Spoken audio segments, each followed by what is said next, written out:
এরপরের আয়াতে আল্লাহ সুবহানাহু ওয়া তাআলা আমাদেরকে জানিয়ে দিচ্ছেন, হুয়াল্লাযী ইউসাউবিরুকুম ফিল আরহামি কাইফা ইয়াশা, লা ইলাহা ইল্লা হুয়াল আজিজুল হাকীম। এরপরের আয়াতে আল্লাহ তাআলা আমাদেরকে সবচেয়ে কঠিন বিষয়টা তুলে ধরছে, হুয়াল্লাযী ইউসাউবিরুকুম ফিল আরহামি কাইফা ইয়াশা।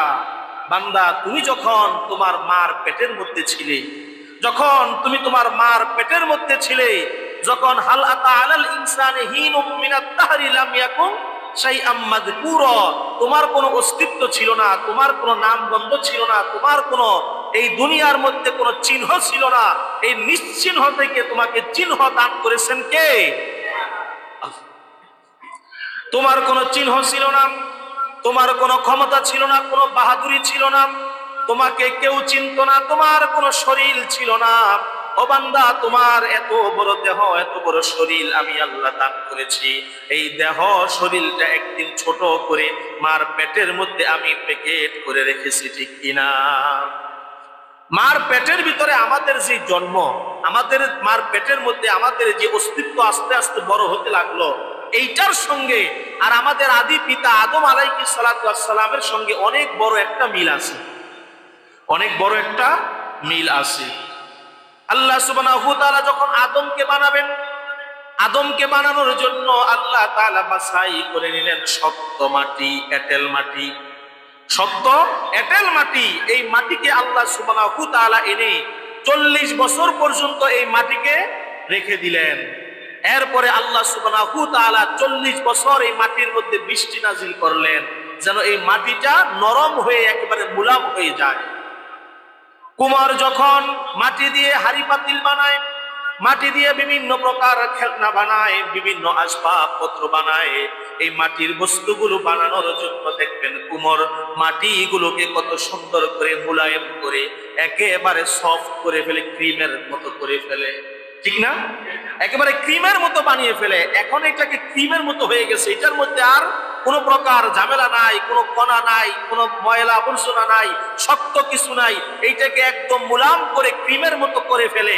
এরপর এইটাকে সে চরকার মধ্যে দিয়া ঘুরায়া কলস বানায়, হাড়ি বানায়, প্লেট বানায়, বিভিন্ন প্রকার আসবাবপত্র তৈরি করে। আল্লাহ সুবহানাহু ওয়া তাআলা বলে, আদমের মাটিকে আমি 40 বছর রেখে দিলাম। এরপরে আমি আসমানের মধ্যে হুকুম করলাম বৃষ্টি দেওয়ার জন্য। বৃষ্টি হলো, এই বৃষ্টি একদিন নয়, 2 দিন নয়, 40 বছর পর্যন্ত বৃষ্টি হলো। এই 40 বছর বৃষ্টি হতে হতে হতে হতে এই মাটিটা একেবারে মোলায়েম হয়ে গেছে। সুবহানাল্লাহ। 40 বছর বৃষ্টি পড়তে পড়তে মাটিটা একদম মুলায়ম হয়ে গেছে। এই মুলায়ম মাটি, এই সুন্দর সফট মাটি দিয়া আদমের দেহ বানানোর পরে আল্লাহ এবার সূর্যকে আদেশ করলেন, সূর্য তুমি এইটার মধ্যে তাপ দিতে থাকো, আলো দিতে থাকো। সূর্য এইটার মধ্যে তাপ দিতে দিতে দিতে দিতে 40 বছর কাটায় দিল। সুবহানাল্লাহ। তাহলে 3 40 কয় বছর হয়েছে? 120। আল্লাহ যদি ইচ্ছা করতো আদমরে 1 সেকেন্ডের মধ্যে বানাইতে পারতো কি পারতো না? বা 120 দিনের তো দরকার নাই, 120 ঘন্টা বা 120 মিনিট বা 120 সেকেন্ডেও আল্লাহ আদমকে বানাইতে পারতো। আল্লাহ সুবহানাহু ওয়া তাআলা ওই দিন আদমকে এত লম্বা সময় নিয়ে বানিয়েছেন, এত সময় করে আদমকে তৈরি করেছেন, সৃষ্টি করেছেন আপনার আমার জন্য। বলতে পারেন যে হুজুর আমাদেরকে কি মানুষ বানায় নাকি, আমাদেরকে কি মাটি দিয়া পানি দিয়া বানায় নাকি? আপনি আমি মার পেটের মধ্যে 1 দিন নয়, 2 দিন নয়, যখন 120 দিন হয়ে যায়, যখন 120 দিন হয়ে যায়, 11-12 সপ্তাহ যখন পার হয়ে যায়, কিতাবের বর্ণনায় পাওয়া যায় মার পেটের সন্তানকে প্রায় 11-12 সপ্তাহ পরে তার আকৃতি, তার নাক, মুখ, চোখ, আঙ্গুল সব কিছু মানুষের আকৃতিতে ফুটে ওঠে। ওই বান্দার দেহ গঠন পরিপূর্ণ হয়ে যায়। সুবহানাল্লাহ। মার পেটের মধ্যে 120 দিন, 120 দিনে আমাদের হিসাবে হয় কয় মাস? হ্যাঁ, আমাদের হিসাবে 4 মাস। এই 4 মাসে মার পেটের মধ্যে বাচ্চাটা একেবারে পরিপূর্ণ হয়ে যায়, তখন আর তার আকৃতির কোনো কিছুই বাকি থাকে না। মার পেটের মধ্যে সন্তান যখন যায়, এই মার পেটের মধ্যে আল্লাহ সুবহানাহু ওয়া তাআলা সন্তানকে কিভাবে লালন করে আপনি যদি একটিবার চিন্তা করেন। নিজের অস্তিত্ব নিয়ে যদি একটু ভাবেন তাহলেই বুঝতে পারবেন আল্লাহ কত বড় ক্ষমতার মালিক। মার পেটের মধ্যে আল্লাহ সুবহানাহু ওয়া তাআলা জমাটবদ্ধ একটা রক্তের মধ্যে মানুষের ছবি এঁকে দেন। ছবি এঁকে এই ছবিটা বড় হতে হতে রক্তটা জমাট বাঁধতে বাঁধতে আস্তে আস্তে পর্যায়ক্রমে মানুষের একটা গোস্তের টুকরা হয়ে যায়। গোস্তের টুকরার ভিতরে হাড্ডিগুলো গজায়। এই হাড্ডিগুলো গজানোর পরে যখন এই 120 দিন অতিবাহিত হয়ে যায় তখন প্রত্যেকটি মানুষের ওই মার পেটের ভিতরে তার চোখ ফুটে ওঠে, চুল গজায়া যায়, আঙ্গুলগুলো বড় হয়ে যায়, চোখ ফুটে যায়, প্রত্যেকটি বাচ্চা পরিপূর্ণ হয়ে যায়। আর এই পরিপূর্ণ হওয়ার সাথে সাথে আল্লাহ সুবহানাহু ওয়া তাআলা মার পেটের মধ্যে সন্তানের জন্য একটা প্যাকেট বানায়া দেয়। সুবহানাল্লাহ। মার পেটের মধ্যে একটা প্যাকেট বানায়া দেয়, একটা থলে একটা ব্যাগ বানায়া দেয়। এই বাচ্চাটা ধীরে ধীরে ধীরে ধীরে বড় হয় ব্যাগের ভিতরে, বাহিরে না, এটা ব্যাগের ভিতরে বড় হয়। এই জন্য দেখবেন বাচ্চা যখন বের হয় ওই ব্যাগের থলি ফেটে কতগুলো পিচ্ছিল পদার্থ পানি যেগুলোর ভিতরে আল্লাহ তাআলা রাখে, এই পর্দা ফেটে ব্যাগ ফেটে বাচ্চা দুনিয়ার মধ্যে আগমন করে। আর যখন সিজারে বের করা হয় তখন এই ব্যাগ সহ থলে সহ বের করে, থলে সহই ডাক্তাররা বের করে বাচ্চাকে। আল্লাহ সুবহানাহু ওয়া তাআলা মার পেটের মধ্যে আপনাকে আমাকে একটা থলের মধ্যে নিরাপদে রাখলো। কেন নিরাপদে রাখলো? এইটার প্রমাণ হলো আপনি আমি যখন দুনিয়ার মধ্যে আসি দেখবেন বাবাও কালো, মাও কালো, সন্তানটা হয়েছে একেবারে ফুটফুটে গোলাপের মতো, ঠিক কিনা? এই সন্তান আবার ধীরে ধীরে কালো হয়ে যায়, কিন্তু যখন দুনিয়া আসে তখন দেখবেন প্রত্যেকটা বাচ্চা সুন্দর দেহের অধিকারী, একবারে মানে ফুটন্ত একটা গোলাপের মতো দেখতে, অনেক মিষ্টি লাগে, ভালো লাগে, যে দেখে তারই ভালো লাগে। কারণ মার পেটের মধ্যে সন্তান যখন ছিল ওই প্যাকেটের ভিতরে আল্লাহ সুবহানাহু ওয়া তাআলা ওই প্যাকেটের মধ্যে যে পানির মধ্যে সন্তান ছিল, ওই পানিটা ছিল আল্লাহ পাকের একটি কুদরতি পানি। যেই পানির মধ্যে আল্লাহ সুবহানাহু ওয়া তাআলা সকল প্রকার মেডিসিন দিয়া দুনিয়ার সমস্ত ভাইরাস, দুনিয়ার সমস্ত এই ঝামেলা থেকে, রোগ জীবাণু থেকে ওই বাচ্চাকে হেফাজত করার জন্য আল্লাহ এই ব্যাগটা তৈরি করে দিলেন। আর এই ব্যাগটা আরেকটা প্রয়োজনে তৈরি করলেন, মা যখন নড়াচড়া করে বাচ্চার যেন ব্যথা না পায়, কষ্ট না হয়, এই জন্য আল্লাহ আমার পেটের মধ্যে ব্যাগ বানায়া দিল। সুবহানাল্লাহ। কারণ ব্যাগের মধ্যে যখন বাচ্চাটা থাকে, আপনি যখন একটা পলির ভিতরে বা একটা বেলুনের ভিতরে পানি ভর্তি করে সেখানে একটা বল ছেড়ে দিবেন, দেখবেন আপনি যখন এটাকে চাপ দিবেন যেদিকে ফাঁক পাবে ওই দিকে বলটা চলে যাবে। কি বলেন, ঠিক না? যেদিকে ফাঁক পাবে ওই দিকে বলটা চলে যাবে, বলের গায়ে কোনো আঘাত লাগে না। আল্লাহ তাআলা মার পেটের মধ্যে এই বিশাল বড় থলে দিয়া, ব্যাগ দিয়া সন্তানকে বানায়া দিল এই জন্য, কারণ মা যখন চলাফেরা করে, দৌড়াদৌড়ি করে, কাজকর্ম করে, যেন মার পেটের চাপে সন্তানের হাত ভেঙে না যায়, পা ভেঙে না যায়, সন্তানের যেন কষ্ট না হয়। কারণ এই ব্যাগ যদি না থাকতো, মা যখন বসতে যেত পেটের মধ্যে চাপ লেগে সন্তানের হাত ভেঙে যেত, ঠিক কিনা? আপনার আমার অনেকেই দেখতেন যে জন্মের সময় একজনের হাত ভাঙা, একজনের পা ভাঙা, একজনের মাথার টেপ খাওয়া, আরেকজনের পেটের মধ্যে আঘাত লাগা, এইরকম এক একটা ক্ষতিগ্রস্ত হয়ে দুনিয়ার মধ্যে আগমন করত। কিন্তু আপনি আমি পরিপূর্ণ সুস্থভাবে দুনিয়া আগমন করি এই জন্য, কারণ মার পেটের মধ্যে আল্লাহ যে ব্যাগটা পানি ভর্তি করে দিয়েছেন, ওই পানির কারণে আপনার আমার শরীরের মধ্যে চাপ লাগে না। আর ওই পানিটাকে আল্লাহ জীবাণু মুক্ত করে, আর পানিটাকে আল্লাহ সুন্দর ফ্রেশ করে বানিয়েছেন।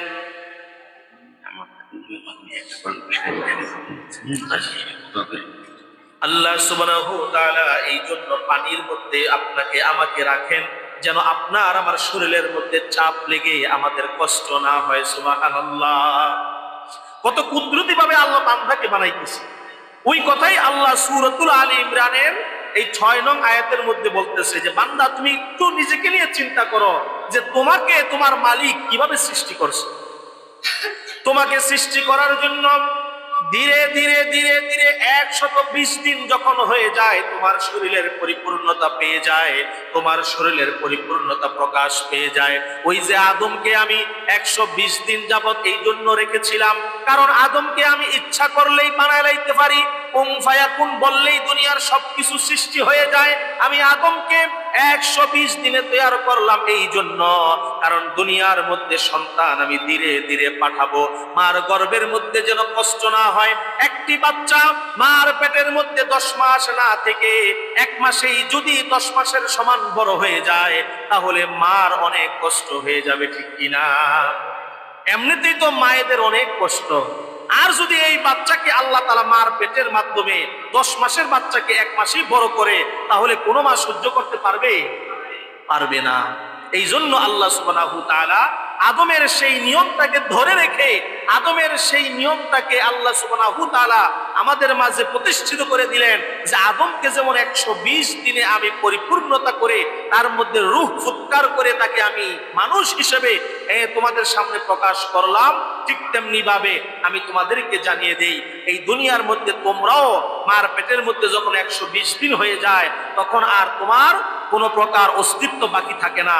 তোমার হাতের আঙ্গুলগুলো বড় হয়ে যায়, মাথা সগোল হয়ে যায়, তোমার শরীরের হাত পায়ের সমস্ত কিছু তৈরি হয়ে যায়, এমনকি তোমার লজ্জা স্থান পর্যন্ত ধীরে ধীরে কমপ্লিট হয়ে যায়। 120 দিন পরে আল্লাহ সুবহানাহু ওয়া তাআলা একটা কুদরতি ফেরেশতা পাঠায়া দেয়, যাও মার পেটের মধ্যে যে বাচ্চাটা আছে তাকে আমি যে লজ্জা স্থান দিব, তাকে আমি ছেলে বানাবো না মেয়ে বানাবো, এইটার পরিপূর্ণতা মার পেটের মধ্যে প্রকাশ করে দাও। সুবহানাল্লাহ।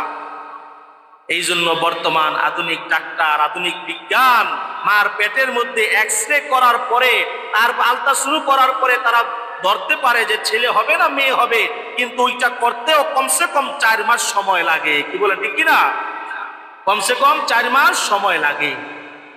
আজকে আমরা যারা আধুনিকতার বড়াই করি, আজকে যারা মনে করি আমরা তো আধুনিকতার ছোঁয়ায়, বিজ্ঞানের ছোঁয়ায় সব কিছু হাতের মুঠে নিয়ে আসছি, আমি তাদেরকে বলি, আপনি পারলে 1 মাসে আলট্রাসাউন্ড করে বলেন দেখি ছেলে না মেয়ে। পারবে? 2 মাসে পারবে? 3 মাসে পারবে? কখনো সম্ভব না। যখন 4 মাস অতিবাহিত হয়ে যায়, তখন দেখবেন যে আলট্রাসাউন্ড করে 4 মাস, 6 মাস, 8 মাসে গিয়ে আলট্রাসাউন্ড করে এরপর বলে যে ছেলে হবে না মেয়ে হবে, সন্তান কি হবে, কেমন অবস্থায় আছে, কোন অবস্থায় আছে, এই আকার আকৃতি বর্ণনা আমাদেরকে ডাক্তাররা দেয়। ওইটা দেওয়ার জন্য একটা নির্ধারিত সময় লাগে। আবার আমরা দেখি ওই নির্ধারিত সময়, নির্ধারিত সময়ের পরে আলট্রাসাউন্ড করার পরেও দেখা যায় যে কিছু কিছু বাচ্চার ব্যাপারে বলছে ছেলে হবে, হয়ে গেছে মেয়ে। আছে না নাই? বলছে মেয়ে হবে, হয়ে গেছে ছেলে। কারণ ওটা হচ্ছে মানুষের আবিষ্কৃত একটা যন্ত্র, এটার মধ্যে ভুল থাকবে, এটাই স্বাভাবিক। আপনি যদি এইটাকে পরিপূর্ণ বিশ্বাস করে নেন, তার মানে আপনার ইমানে দুর্বলতা আছে, আপনার ইমানে দুর্বলতা আছে। আল্লাহ সুবহানাহু ওয়া তাআলা এই জন্য বলেন, বান্দা দেখো আমি তোমাদের কেমন মালিক, তোমরা আমার কেমন গোলাম। আমি এই দুনিয়ার সব খবর আমার কাছে আছে, এবং তোমাকে আমি মার পেটের মধ্যে আস্তে আস্তে ধীরে ধীরে কত চমৎকার করে তোমাকে আমি লালন পালন করে বড় করেছি। তোমার শরীরে যেন ব্যথা না পাও, পানির থলের মধ্যে রেখেছি, যেই পানির থলের মধ্যে কোনো রোগ জীবাণু নাই, কোনো ভাইরাস নাই, কোনো প্রকারের ঝামেলা নাই। দুনিয়ার মধ্যে সন্তান যখন আসে, সন্তানটা একেবারে ফুটফুটে সন্তান, কারণ আল্লাহ সুবহানাহু ওয়া তাআলা বলে, দুনিয়ার মধ্যে কোনো সন্তান সে বিধর্মী হয়ে জন্মায় না, সে গুনাহগার হয়ে জন্মায় না। প্রত্যেকটা সন্তান নিষ্পাপ হয়ে জন্মায়। দুনিয়ায় আগমন করার পরে কেউ মুমিন হয়ে যায়, ইমানদার হয়ে যায়, কেউ বেঈমান হয়ে যায়, ঠিক কিনা? দুনিয়া আসার পরে কেউ ইমানদার, কেউ বেঈমান হয়ে যায়, কেউ ঈমান আলী, কেউ বেঈমান আলী। এটা দুনিয়া আসার পরে। কেউ কেউ আছে মা বাবার দেখা দেখি, মা বাবারটা দেখতে দেখতে অনুসরণ করতে করতে বেঈমানের পথে চলে যায়, বিধর্মীর পথে চলে যায়। আবার কেউ আছে নিজের জ্ঞান, নিজের আকল, নিজের বুদ্ধিকে কাজে লাগিয়ে তারা ইসলামের পথে ফিরে আসে। এই জন্য আল্লাহ সুবহানাহু ওয়া তাআলা কঠিন কিয়ামতের ময়দানে বান্দাকে সবচাইতে বেশি, সবার প্রথম যে 5টি প্রশ্ন করবে, এর মধ্যে একটা প্রশ্ন হলো, ও বান্দা তোমার আকলকে তুমি কোন কাজে ব্যয় করেছো? সুবহানাল্লাহ। তোমার আকল, তোমার বিবেক, তোমার জ্ঞান বুদ্ধি, এটাকে তুমি কোন কাজে ব্যয় করেছিলা?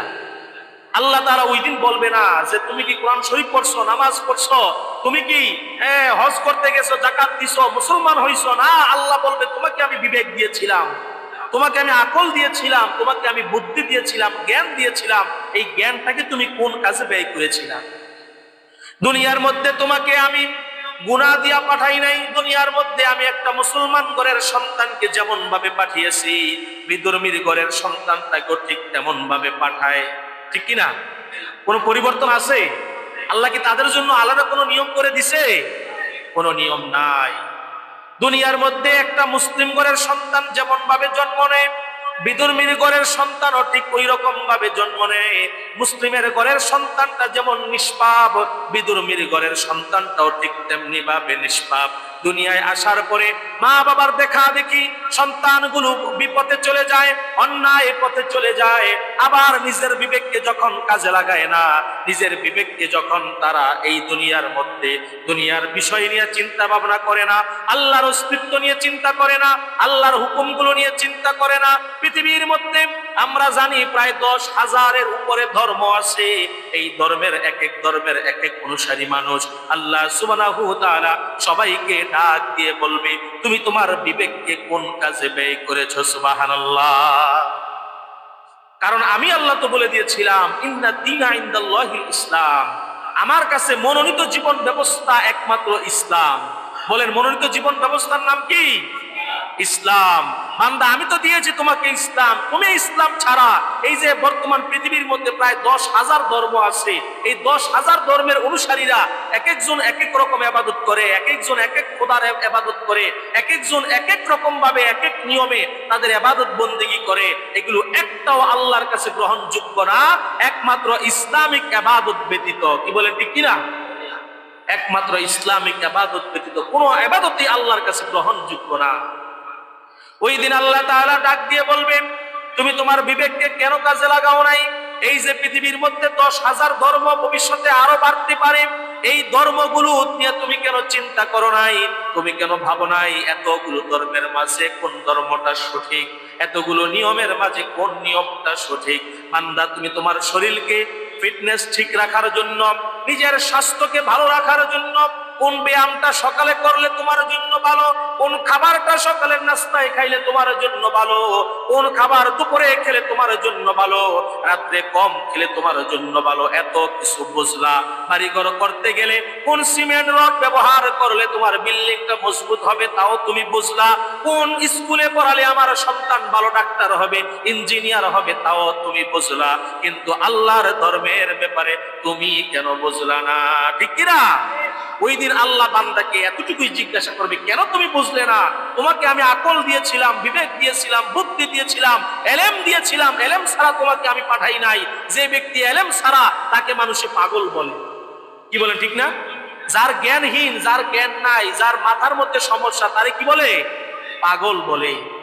তোমাকে তো আমি জ্ঞানহীন করে বানাই নাই, পাগল করে বানাই নাই, তোমাকে আমি সুস্থ করে বানিয়েছি। বান্দা শোনো, পৃথিবীর মধ্যে এমন অনেক জ্ঞানী গুণী ব্যক্তি আছে যারা বিধর্মী, যারা এক একটা আবিষ্কার করে, এক একটা বিষয়ে যারা পণ্ডিত্য অর্জন করে দুনিয়ার মধ্যে খ্যাতি অর্জন করেছে, সুনাম অর্জন করেছে।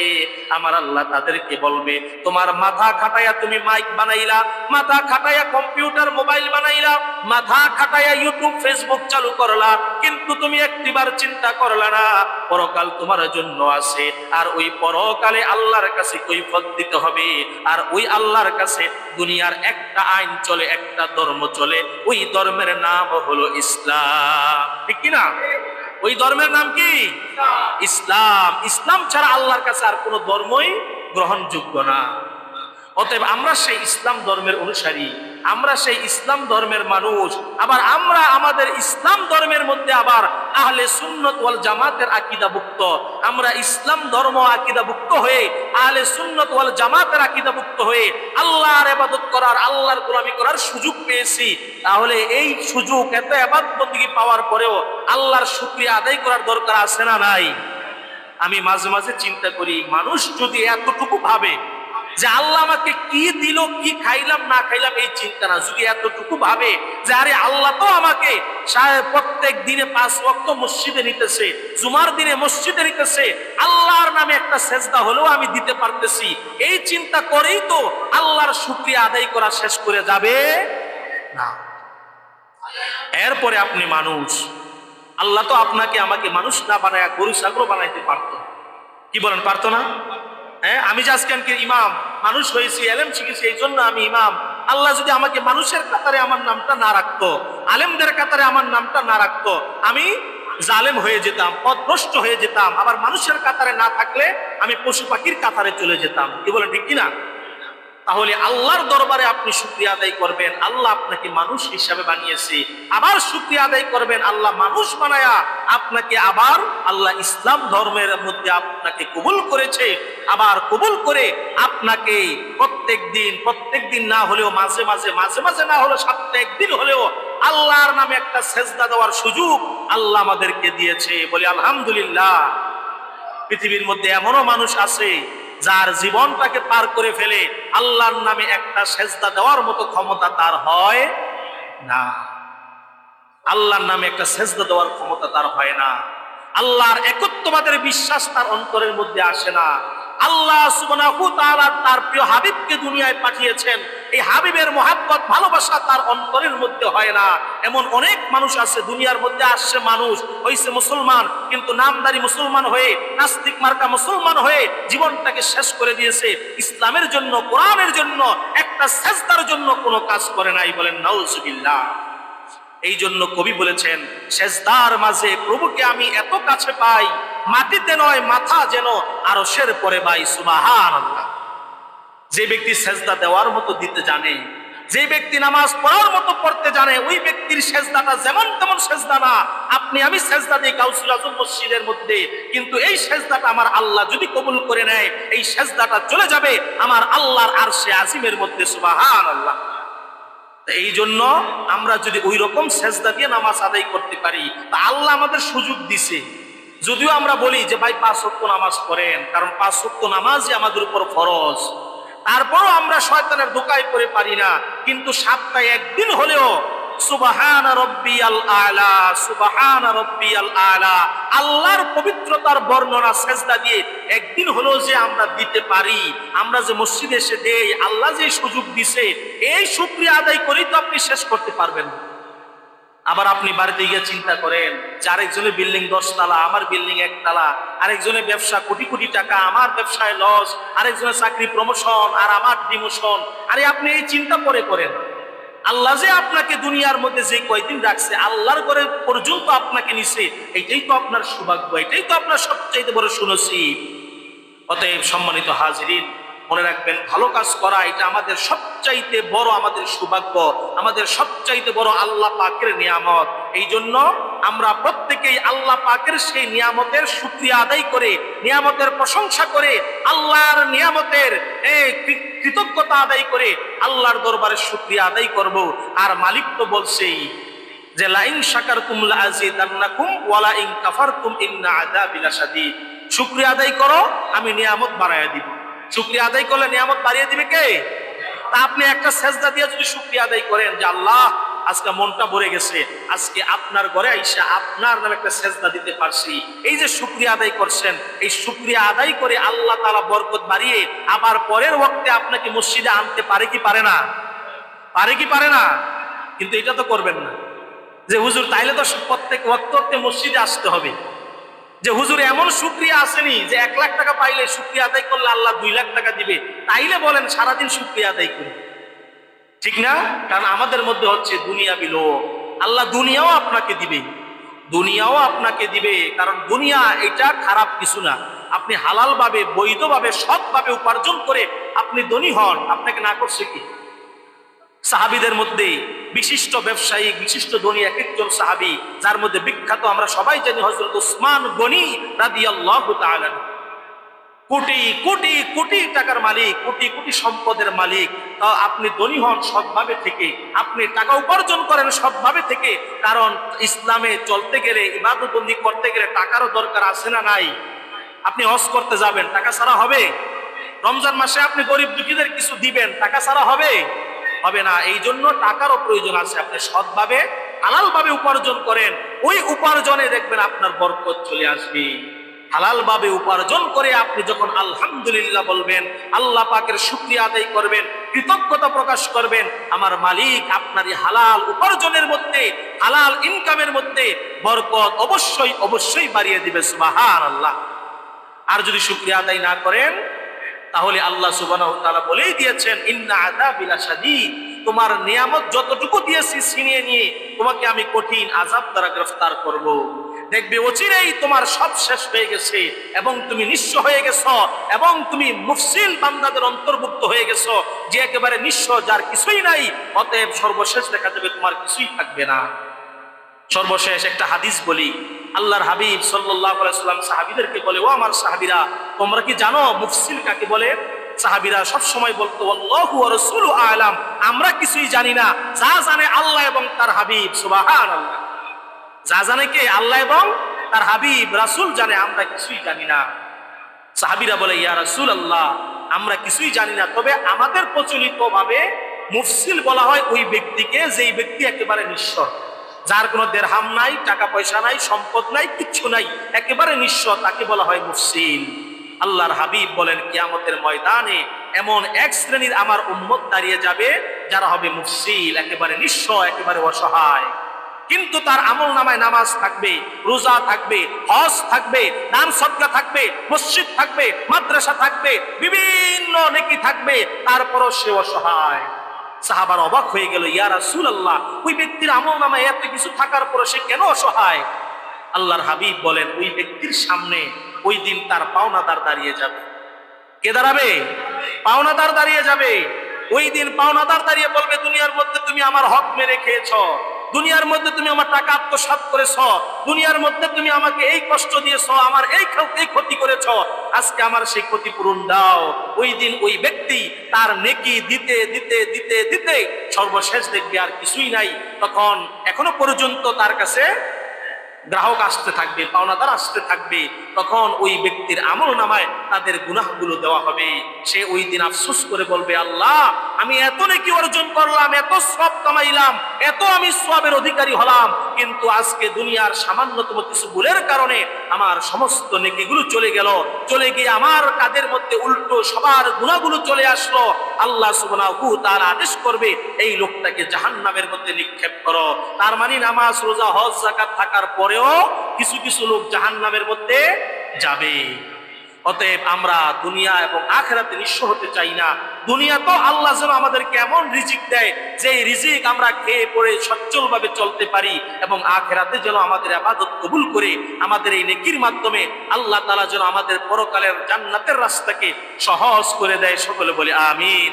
ওয়া আখিরু দাওয়ানা আনিল হামদুলিল্লাহি রাব্বিল আলামিন।